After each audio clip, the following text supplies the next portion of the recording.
Thank you for joining us for GHSA's Spotlight. Today, we're highlighting one of our partners, Beyond Lucid. And with me today, I have Jonathon Feit, the co-founder, and Heather Valente, who is a physician's assistant and partner. So, Jonathon, we're going to get started with you. If you could tell us a little bit about Beyond Lucid. Yeah, thank you so much for having me here, Carrie and Heather, for taking the time out of your day to be here.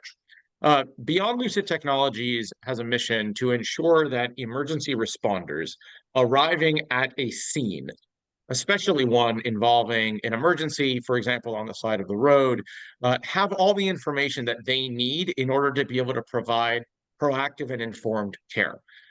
We really have focused on vulnerable road users, including, for example, young people, children, youth, but also individuals who at any age may have a an illness, for example, a disability, a communication challenge.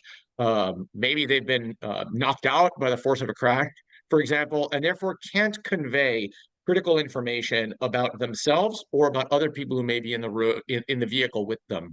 And it is critically important to us as an organization, and we think as a community serving emergency response, that state highway safety offices and the many stakeholders they work with and serve are informed about just how disconnected the post-crash ecosystem really is.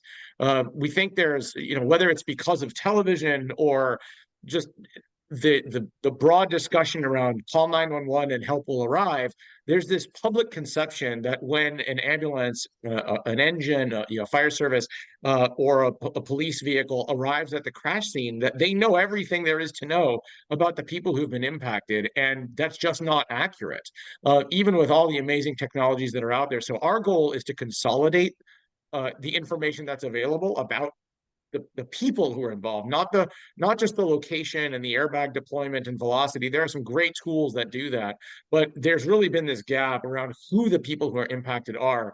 And so I really am honored that Heather is joining us as someone who is not only a clinician, who works very closely with vulnerable roadway users. Again, children may not even be old enough to say where it hurts or to speak at all. But as somebody with her own personal story, I'll defer to her, who can talk about what this type of heads-up awareness would mean for her if she was involved in a crash. So I'll hand over to Heather. Thank you, both of you, for having me here.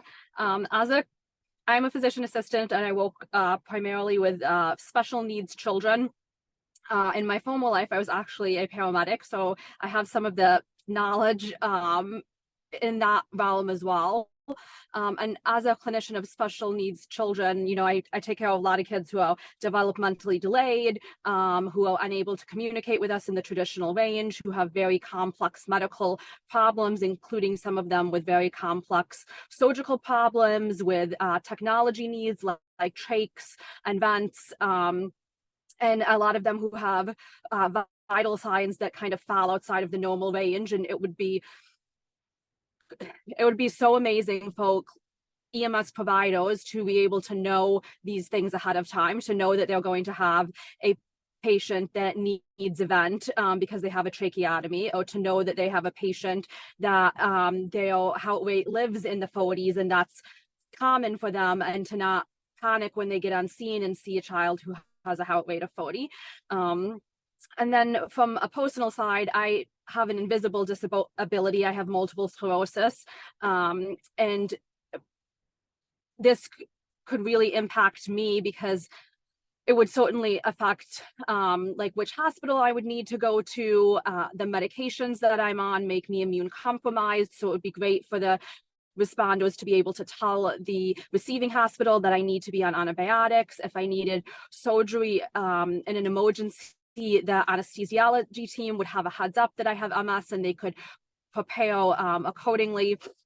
And then if I suffered an MS flare while I was driving, and that caused me to crash, it would be great for the receiving hospital to know that that could be a possibility, instead of kind of just trying to figure out along the way, like, what caused the crash. If they knew my medical records, they could say, okay, maybe she had an MS flare and is, unable to speak with us right now, and could get me into an MRI scan or sooner, as opposed to walking up some other route.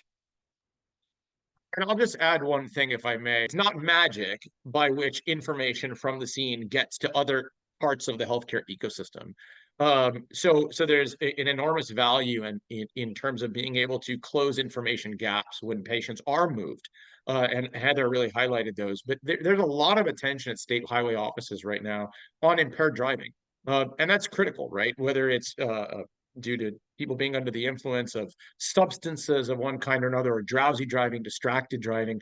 But there's really not, in my view, and I think Heather would agree with this, enough focus on the medically impaired, medical impairment in driving. And I've been in some really wonderful conversations with dedicated professionals who want to solve this problem, but they're just not as aware of the idea that diabetes can cause impairment, multiple sclerosis can cause impairment, medication interactions can cause impairment, because they have effects on you that you might not be able to anticipate, especially if you're on a new regimen. So our goal is really to try to front load that information into the hands of the responder so that while they may need to act quickly, they are also acting in an informed and equitable fashion. And that as states really dig into this from a policy perspective, they can evolve with the times and recognize that folks with healthcare challenges are going to leave home. And we want them living their lives and we want them going out in the community. And so we need to make sure we're meeting them where they are, and leaving those assumptions on the side. And I thank you very much again for your interest in this work. Jonathan, Heather, thank you so much for sharing your stories today. We really appreciate Beyond Lucid's associate membership. If you want more information, visit us at ghsa.org.